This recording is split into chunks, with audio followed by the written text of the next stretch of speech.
It has since been found that this vulnerability is not due to a single defective gene, but to the joint effects of many genes acting together with non-genetic factors.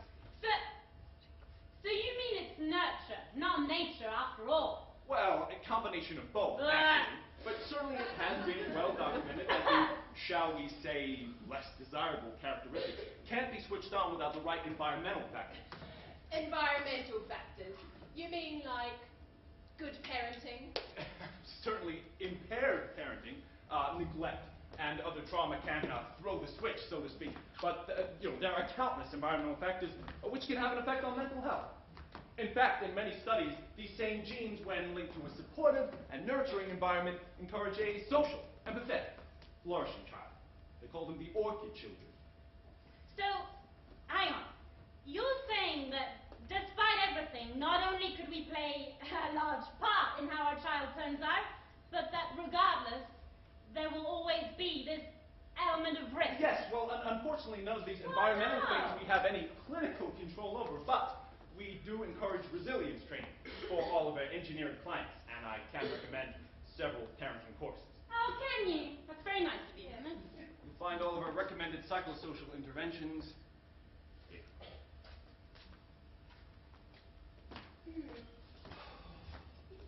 No, don't look. Are you kidding me? They're more expensive than a genetic manipulation itself. Yes, Do you know how many pairs of shoes I Yeah! buy with that amount? No! What are you talking about? Unfortunately, our pro-social interventions are not yet fully funded like clinical interventions.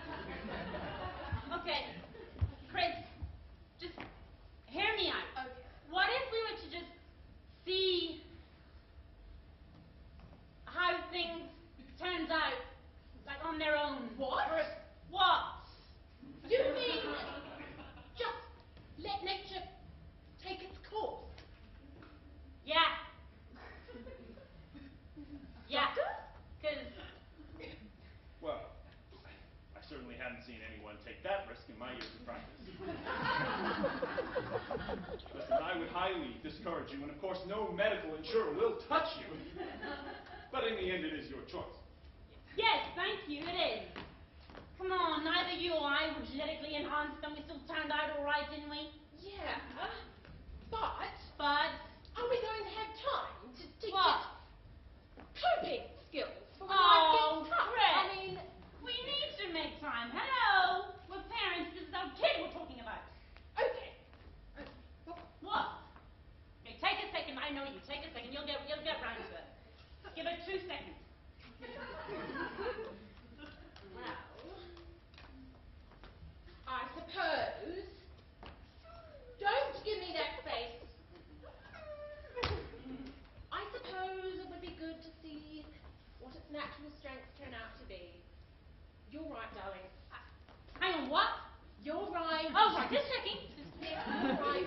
If we're going to commit to having this baby, then we should commit to being a part of raising it too. Thank you. I mean, come on. We planned for everything else, so let's keep some surprises, shall we? Yeah.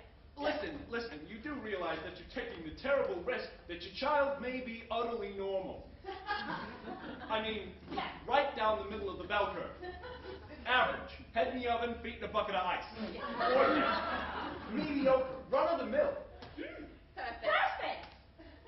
Average. Thank you. Normal. Bye. Listen, nothing special.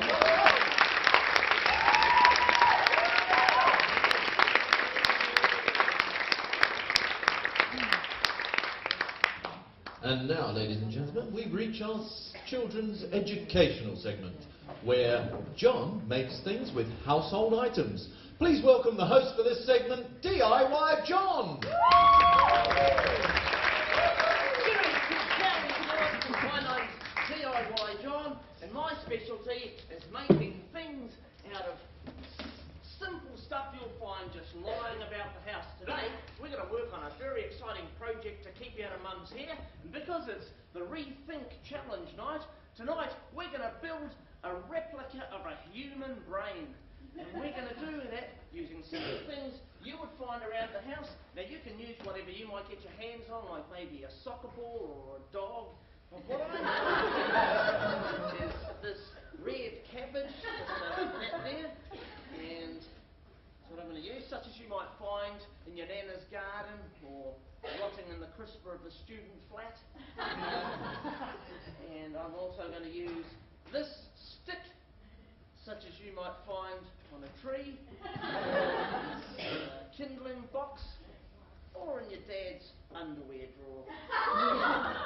Now, have you ever looked at a cabbage and gone, my lord, that looks almost exactly like a human brain. Look at that, it's red, it's got all the little vessels there. You've got to have some vitamin C there, mate. It's got a little brain stem on the bottom there, so we're ready to go, aren't we? Now, we need to turn this into a complete replica. The first thing you're going to need is a big, strong electric drill. How are you there, buddy? Look, how are you doing? I saw you looking at your knees here. Don't worry, mate. Don't be frightened. How are you doing? Come on, can we do that with a bit more speed? There we go. That's it. Round of applause for those kids. Flower in your hair, you with your little lacy ties. You're going to be a real little hottie when you grow up. Now, the first, what's your name there, love? Gillian. Is that a made-up name or is that a real one? Yes, I'm going to call you Myrtle. The first thing you're going to need is a big, strong power drill. Now, your dad's probably not going to want you getting this expensive, dangerous power tool out of the garage with the longest drill that you can find on it. So wait till he goes down to get the paper. Get out that man. Now, the first thing we're going to do is drill a hole through the centre of the cabbage. It's very important that it goes very central through the cabbage there. Very difficult to judge it, so you might want to get your little brother to just stand on the other side. Fire that thing right through. There we go. And there it is. And you can see now I've made a little hole right through the cabbage, which is almost exactly the same thickness as the drill bit. What I'm going to do is I'm going to need to hammer this through. So you're going to go back into your dad's garage and you're going to get a nice big gun-wing hammer there. So grab that hammer. Now, if you're only a little lassie like yourself, Myrtle, you want to grab that with two hands. So get a mate to hold on the stick there and just grab that, hold that stick, Myrtle, and just hammer that in, just right through. Just hold that stick nice and erect. Find the hole and just hammer it in.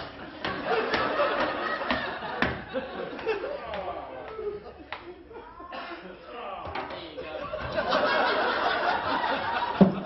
Now, you can see we've got a one hemisphere brain there. We want a two hemisphere brain. So the next thing you do, Myrtle, is you're going to go into Mum's kitchen and you're going to get her biggest, sharpest cleaver. And now, once again, Mum's not going to want you using her sharp kitchen implements, so probably best that you do it in a darkened room so she can't see you. And just smash that in there, just make a nice line through there. There we go, we're making the two hemispheres, we're just getting them apart there. Look at that. Making a bit of coleslaw while we're at it. There you go, Boo.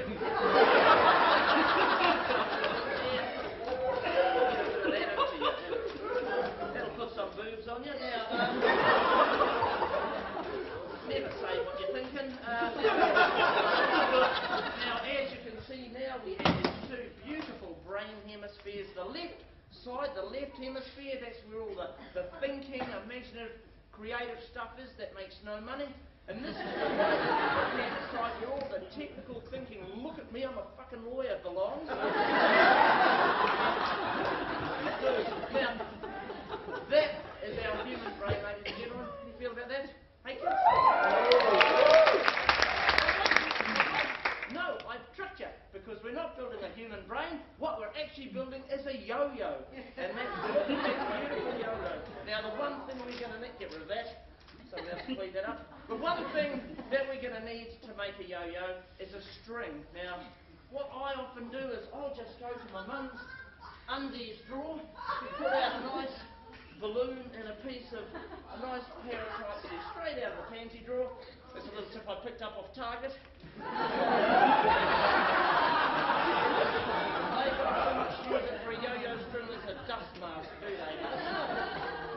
Oh, I know, that's shocking, isn't it, Myrtle? There we go, we'll just wind that string around there and look at our beautiful yo-yo. Now, of course, the proof of the construction of our yo-yo the testing.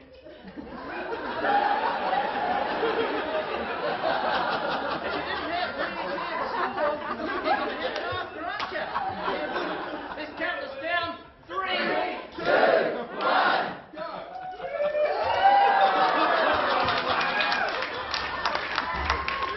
Oh, would you like to just throw the other half of my brain up there, please? Look it up. Oh, round of applause. A microphone stand because it's a double trick I've done because actual fact it is a brain we were building. But what we've just seen is how a brain can sometimes get a bit messed up when we, you know, use it like a yo-yo. So, that bit on there, got one nice solid part of the brain there on the left, and then the Australian side there. I'm just going to tie that on. We're going to use this microphone stand as a human spine. Look at that. Look at us go. We're going to tie that on there and look at that beautiful brain. Oh, that would be Naomi Campbell there. Just a little baby bump and the little mini skirt she's modelling there. With a pair of tights over her head. There we go. Now, sometimes a human brain doesn't operate quite how it should, does it? But the thing is, it's not really the human brain. The human brain is very complex, isn't it? It's not really the brain that really is the thing that we can judge someone on, is it? I think it's the heart. A heart is a much simpler thing, you know? And when we have a heart, we can fill it full of understanding and love, can't we? And it can be a useful, beautiful thing. And I'm going to actually build a heart out of this balloon. I'm going to make it a nice yellow heart full of sunshine and love. And I want you all just to think of somebody that needs a bit of love in their life, a little bit of understanding, or somebody that's maybe shown you a bit of love, so that you can get those feelings inside yourself. And I'm going to blow these into this balloon, and let's see how quickly we can make it a heart. You ready? You ready? Go. Done. There we go. That's how quick it is, ladies and gentlemen. It doesn't take a lot. So now we just put the nail in the heart and place it while I'm making sure it's doing it. And there we go. There's this little heart. Look at it. Bless your little soul. There you are, kids. So there's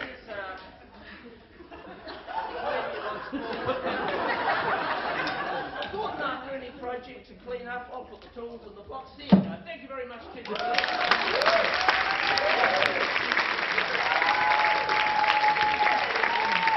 Ladies and gentlemen, please give it up for Mark Scott, comedian Mark Scott, DIY John.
Thanks so much for seeing me, Dr. Downer. Life's great, but when we suffer, we learn. Sit down. Hey. Take a seat, mate. Sit? Yeah. What's your name? Flourishing, miss. I am flourishing. Flourishing. You, I know your family. You've got a sister called Thriving and a brother. What's his chops? Willpower. Hey, Doc. I seem to be having this problem and I just can't seem to get past it. Well, how long you had it? Oh, 1 year, maybe 2, maybe 3. I just don't know what's wrong with me, Like I'm happy, I got